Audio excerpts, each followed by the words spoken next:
l'Université Toulouse-Capitole. Merci, bonsoir à tous. Puisque c'est l'heure de la pause publicitaire, je vais en profiter moi aussi. D'abord, vous remercier de m'avoir invité, bien sûr. Et puis vous dire simplement, très rapidement, que je co-dirige un Master 2 en droit de l'environnement, dont bon nombre d'étudiants sont dans la salle. Et donc voilà, juste vous porter à votre connaissance, vous êtes nombreux ici et dont une partie suit des études plus ou moins dans le domaine juridique. Donc voilà, je vous invite à vous renseigner. Si le thème de ce soir vous intéresse, eh bien on parle de ça pendant 1 an. Donc voilà. Bon, maintenant, puisqu'il va bien falloir qu'on débatte à un moment, puisque là pour l'instant j'ai entendu plus ou moins le même son de cloche. Moi, je vais vous présenter un point de vue critique.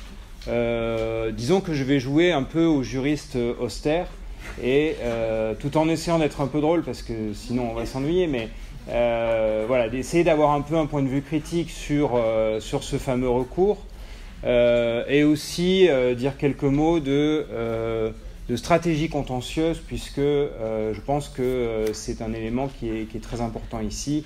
La part du politique, la part du contentieux et comment les associations peuvent se saisir de cet outil. À mon avis, c'est là-dessus que porte l'essentiel du débat. C'est pas sur le fond, je pense qu'on est tous d'accord pour lutter contre le changement climatique. On n'est pas là, heureusement que Claude Allègre n'est pas là, donc on n'a pas besoin d'y discuter de ça. D'abord, de manière un petit peu provocatrice, je dirais que le titre, l'affaire du siècle, est un petit peu prétentieux. Moi, c'est vraiment... ayant suivi depuis un certain nombre d'années l'action des associations dans le domaine juridique et environnemental, je me suis dit, tiens, il ne s'est rien passé avant ce recours depuis 40 ans. Eh bien non, ça a été mentionné, mais pour éviter de répéter un petit peu les choses qui ont été dites avant sur le plan technique, je me suis dit que je pouvais commencer pour vous montrer que tout ça ne sort pas de nulle part et qu'il y a toute une histoire du contentieux associatif dans le domaine de l'environnement qu'il faut avoir à l'esprit. Les grandes associations que vous connaissez aujourd'hui sont nées plus ou moins dans les années 60-70. À partir de 1976, on a une loi sur la protection de la nature qui crée ce fameux agrément associatif qui permet aux associations d'aller en justice relativement facilement. Donc à partir de là, on a la possibilité de contester tout un tas d'actes et d'omissions devant les différentes juridictions, aussi bien civiles, pénales, mais aussi administratives et désormais constitutionnelles. Le contentieux se développe de manière assez fournie. Et on peut dire qu'aujourd'hui, si on regarde l'état de l'accès à la justice en matière d'environnement, eh bien sûr, il y a des problèmes. Bien sûr, on a une justice, mais ça vous le savez, qui est extrêmement faible par rapport aux grandes démocraties occidentales. Et évidemment, ça impacte la justice environnementale comme les autres domaines de la justice. Mais ma foi, si on compare avec d'autres États dans le monde et aussi en Europe, on a la possibilité aujourd'hui d'agir en justice. La preuve en est ce recours, mais aussi bien d'autres. Si on regarde un petit peu en arrière, là encore, vous aurez sûrement retenu qu'il y a eu des grandes affaires en matière de marée noire. Bon, ça, c'est la partie émergée de l'iceberg. Ce sont les affaires les plus médiatiques, les plus retentissantes.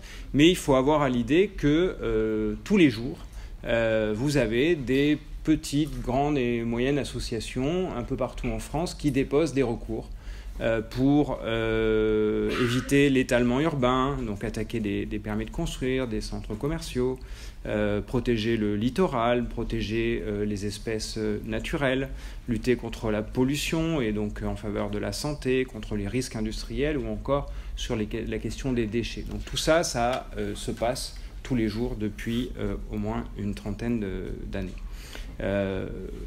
Un mot aussi sur le paysage associatif d'un point de vue du contentieux, c'est-à-dire qui fait quoi, grosso modo, depuis un certain nombre d'années. Si on prend, du coup j'ai restreint le champ uniquement aux 4 associations qui sont, 4 plus 1, qui sont dans le recours là. Bon, si vous prenez Oxfam France, ils ne s'occupent pas du tout d'environnement d'habitude, donc là, pour des raisons politiques, ils s'y mettent, mais ils n'ont pas d'expérience. Ils ne font pas de contentieux de l'environnement d'habitude. Mais il se trouve que je parle de contentieux associatifs.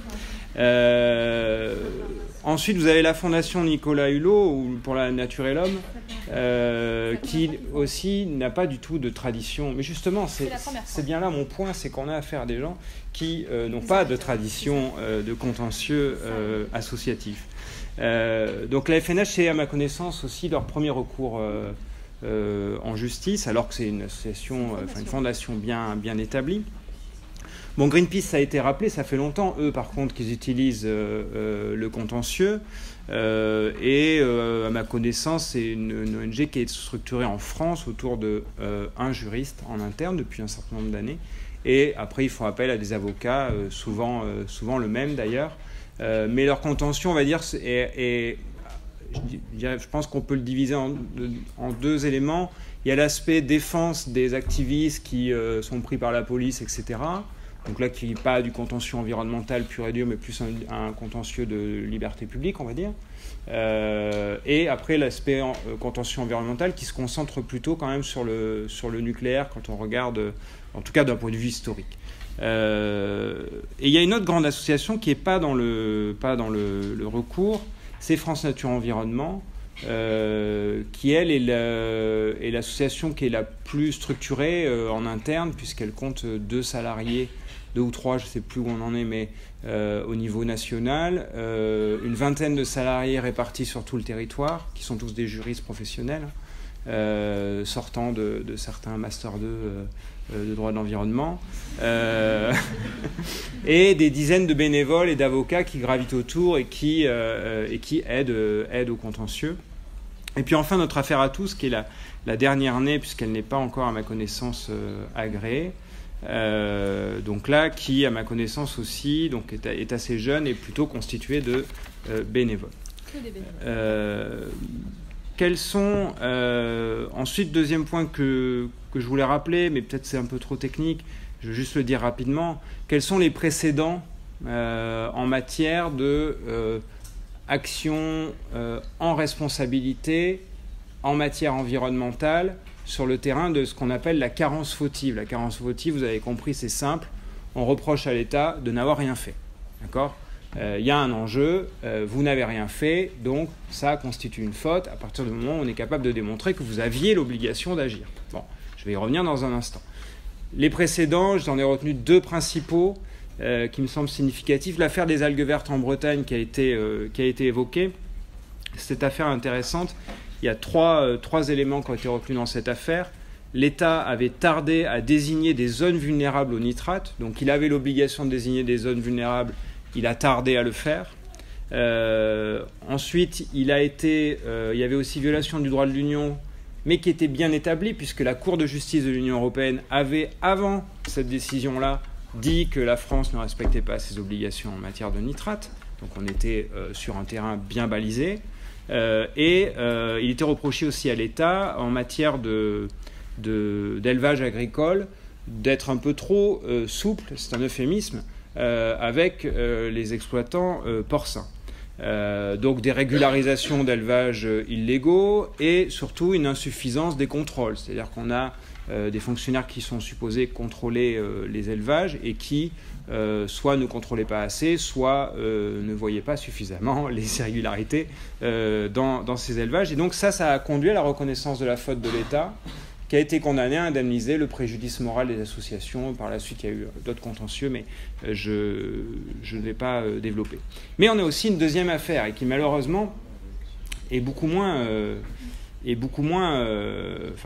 nature à nous rendre moins optimistes, c'est l'affaire AZF. Et celle-là, vous en avez sûrement entendu parler, puisque l'affaire de l'usine AZF, c'est bien sûr l'explosion de l'usine à l'emplacement actuel du Cancéropole en 2001, qui a fait une trentaine de morts, etc.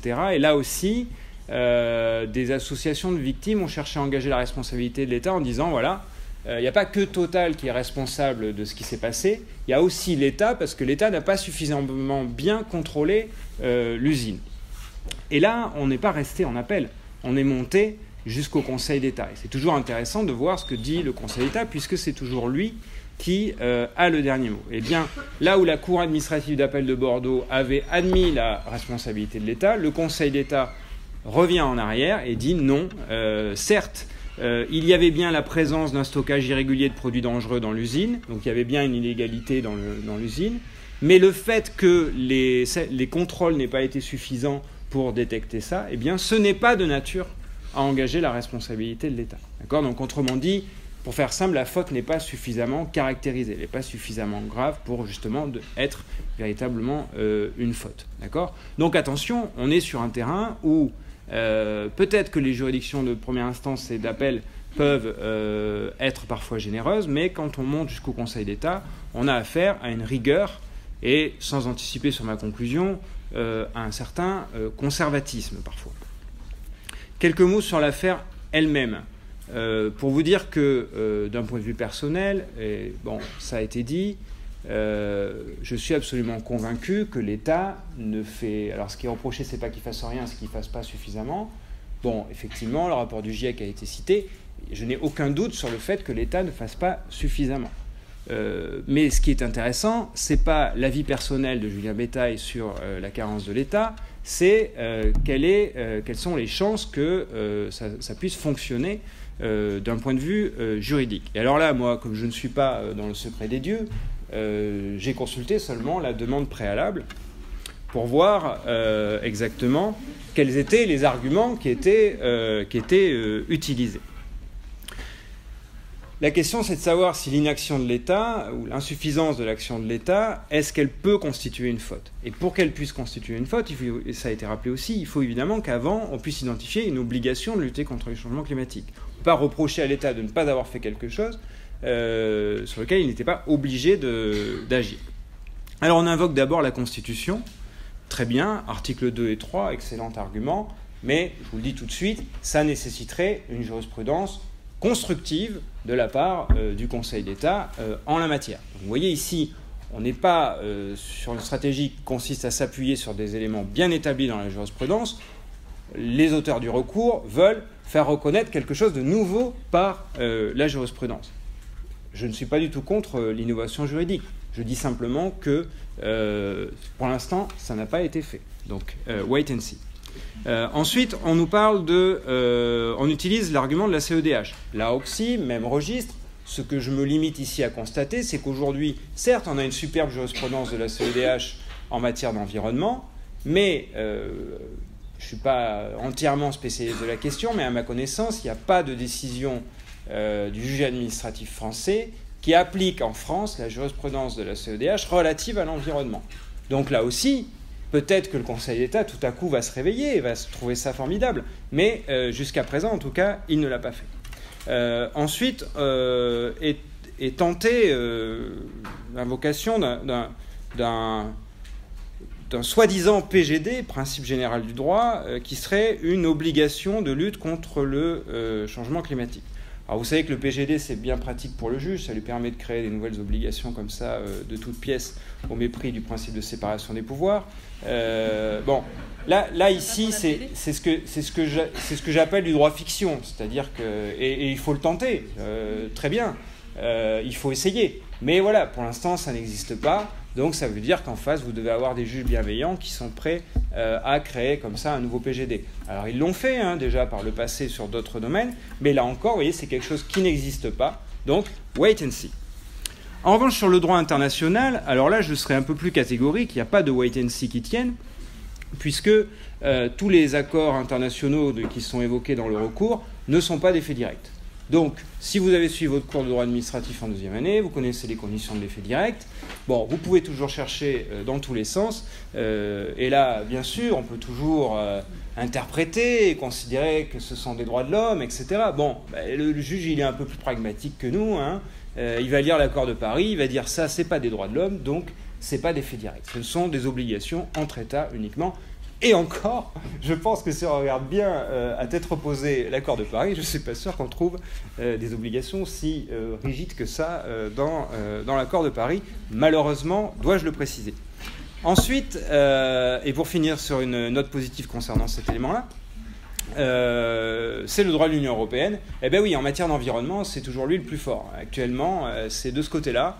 Disons qu'en gros, quand on regarde la jurisprudence des différentes juridictions, en général, on n'est pas extrêmement emballé, mais dès qu'on se tourne du côté du juge de l'Union européenne, là, on a souvent affaire à des choses assez intéressantes. Et bien ici, dans le recours, il y a une décision de l'Union européenne qui est utilisée, une décision qui fixe des objectifs pour chaque État, qui dit voilà, tel État doit réduire de tant de pourcents d'ici 2020. Et donc ça, c'est quelque chose d'assez précis. Mais encore faudra-t-il, mais comme je ne sais pas ce qu'il y a dans le vrai recours, moi je me contente de la com, donc encore faudra-t-il bien démontrer dans le recours que cette décision constitue un petit peu à l'image d'une directive, une obligation de résultat. Et ça, autant la Cour de justice de l'Union joue pleinement le jeu de ces obligations de résultat, autant les juridictions nationales sont peut-être un peu plus réticentes, on verra. Mais en tout cas, d'abord, la première étape, c'est de bien démontrer que c'est une obligation de résultat et que l'État doit atteindre cet objectif et qu'en l'occurrence, il ne l'a pas atteint. À mon avis, c'est l'argument le plus carré qu'il y a dans le recours, même si, évidemment, ça demande un peu d'argumentation. Sur le lien de causalité, je ne vais pas en rajouter. Simplement vous dire qu'il faut bien faire attention au rapport du GIEC, etc. etc. La causalité pour les scientifiques, ce n'est pas la même chose que la causalité pour les juristes. Vous savez probablement qu'aujourd'hui, beaucoup de sciences dites dures utilisent énormément les statistiques, et les statistiques, ça ne démontre pas des causalités juridiques, ça démontre des corrélations. Donc on a un certain nombre de séries statistiques, on s'aperçoit qu'il y a tel élément qui bouge, ben, il y a aussi celui-là qui bouge, mais pour autant, ça ne veut pas dire qu'on a un rapport de cause à effet strict. D'accord ? Alors je ne doute pas, je ne suis pas en train de remettre en cause le changement climatique, etc. C'est pas ce que je veux dire. Je dis juste qu'un juge pourra avoir un regard beaucoup plus exigeant que le regard scientifique. Si vous regardez le contentieux de la pollution de l'air, il y a des choses intéressantes là-dessus qui montrent bien que le juge est plus exigeant que les études scientifiques. Enfin, sur le préjudice, et c'est là l'essentiel de ce que je veux dire, puisque c'est là mon point de désaccord, mon vrai point de désaccord. On vous a parlé tout à l'heure, je passe sur les autres chefs de préjudice qui, à mon avis, le préjudice moral des associations ne pose pas de difficulté, on connaît ça depuis 30 ans. Même s'il faut bien l'argumenter, bien sûr, mais à mon avis, ce n'est pas là le gros enjeu. Mon problème est plutôt sur le préjudice écologique pur. C'est quoi le préjudice écologique pur ? C'est le préjudice qui est subi par la nature, pour faire simple, indépendamment des répercussions sur l'homme, etc. Donc si je vous prends l'exemple d'une marée noire, la marée noire, elle va souiller les côtes, et elle va ruiner la saison touristique et donc avoir un impact économique, par exemple. Donc ça, c'est un préjudice économique classique. Ensuite, elle va avoir un impact peut-être, je ne sais pas, sur la santé des riverains, etc. Bon, mais là aussi, on a un préjudice sur les personnes, c'est facile à identifier. Par contre, le préjudice écologique pur, ça va être l'atteinte aux fonctions écologiques des milieux impactés. Et donc là, on est sur quelque chose qui est totalement indépendant des répercussions sur l'homme. Je n'ai pas le temps de vous expliquer ça ici, mais grâce à l'action sur les RICA, puis grâce à une loi de 2016, ce type de préjudice est aujourd'hui reconnu dans le Code civil. Et donc aujourd'hui, on est à un moment charnière. Pour ceux qui ont fait un peu de droit administratif, vous savez que le droit administratif, c'est différent du droit civil. Que le juge administratif aime bien se dire que c'est lui-même qui crée son propre droit. Et donc, traditionnellement, il construit lui-même les grands principes du droit qu'il applique, en tout cas en matière de responsabilité. C'est comme ça que ça se passe. Mais on voit bien que dans l'histoire, il s'est parfois inspiré du Code civil. C'est arrivé, notamment en matière de responsabilité, c'est arrivé à plein de reprises. On a souvent, avec un gros temps de décalage, on a parfois copié des solutions issues du droit civil. Donc là, c'est ce qu'on attend de la part du juge administratif, c'est qu'il copie le code civil, à la rigueur qu'il l'adapte un petit peu, mais finalement qu'il reconnaisse aussi l'existence d'un préjudice écologique pur. Donc, je dis, la reconnaissance du préjudice écologique pur, à mon sens, il n'y a pas d'obstacle théorique majeur à cette reconnaissance. Personnellement, j'y suis favorable. Donc là aussi, mon objection n'est pas sur le fond. Mon objection est sur la stratégie. Ma crainte, c'est que, comme on est sur une action politique, et je conclurai sur cette distinction entre recours politique et recours strictement juridique, comme on est sur une action politique, on a de grandes chances d'obtenir plutôt un refus de la part du juge. Et donc, si le juge refuse ici d'admettre le préjudice écologique, j'ai bien peur qu'on en prenne pour 30 ans. Autrement dit, ce à quoi il faut penser quand on fait une action, c'est pas seulement le fait de savoir si on va gagner cette action-là. Donc c'est pas seulement la com, c'est pas seulement le fait de savoir si on va gagner cette action-là, c'est aussi les répercussions que peut avoir la décision du juge sur le droit de l'environnement dans 30 ans. Et ma crainte, c'est que comme cette affaire est excessivement politique et le juge n'aime pas ça, je suis désolé, hein, c'est comme ça, c'est pas mon fait. Hein. Il n'aime pas ça et cette action est assez compliquée parce qu'on est sur un problème global, etc., de changement climatique, c'est un des problèmes environnementaux les plus complexes.